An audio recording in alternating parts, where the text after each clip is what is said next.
Step බයි step මහන්න ඉගෙන ගත්තාම ඔයාගේ මැහුම් පිළිබඳ දැනුම ගොඩාක් වර්ධනය වෙනවා.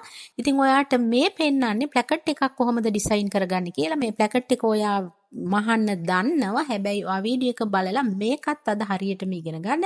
මේ විදිහට ප්ලැකට් එක අල්ලන්න ලේසි. ඒ වගේම හරිම ලස්සනයි. නීට් එකට තියෙනවා. ඉතින් බලමු කොහොමද කරන්නේ කියලා.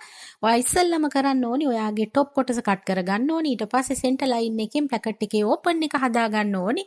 ඊට පස්සේ ඔයා කරන්න ඕනි රෙදි කොටසක් කට් කරගන්න ඕනි ප්ලැකට් එකේ පළල තියාගෙන ඔයාට පුළුවන් ප්ලැකට් එකේ රෙදි කොටසට ස්ට්‍රිප්ස් අලවලා සවිමත් කරගන්න. එතකොට ලස්සනයි ප්ලැකට් එක තව දුරටත්. ඉතින් බලමු කොහොමද කරන්න කියලා. ඊට පස්සේ ඔයා මේ පැල්ම දිගේ මෙන්න මේ රෙදි කොටස ඇටච් කරගෙන එන්න ඕනි. කෙලවරින් ඔයා මෙන්න මේ පෙන්නන ආකාරයේ මුල්ල කට් කරගන්න ඕනි. කට් කරගත්තට පස්සේ තමයි මේ පටිය අල්ලන්න ඕනි.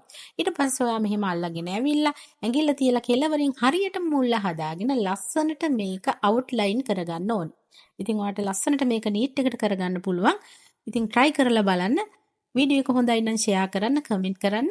ඉතින් නිතරම මාත් එක්ක රැඳිලා ඉඳලා ඔයාගේ මැහුම් පිළිබඳ දැනුම වර්ධනය කරගෙන ඔයාට පුළුවන් ශේෂ්ත්‍රයේ ඉහළ ගමනක් යන්න. ඒ වගේම ඔයාට ආදායම් මාර්ග ශක්තිමත් කරගන්න මැහුම් ශේෂ්ත්‍රයේ ඉතින් මාත් එක්ක රැඳිලා ඉන්න කියලා ආරාධනා කරන ගමන් ගිහිල්ලා ඉන්නම් ආයෙත් ඔයාට මේ වගේම වීඩියෝ එකක් කරන්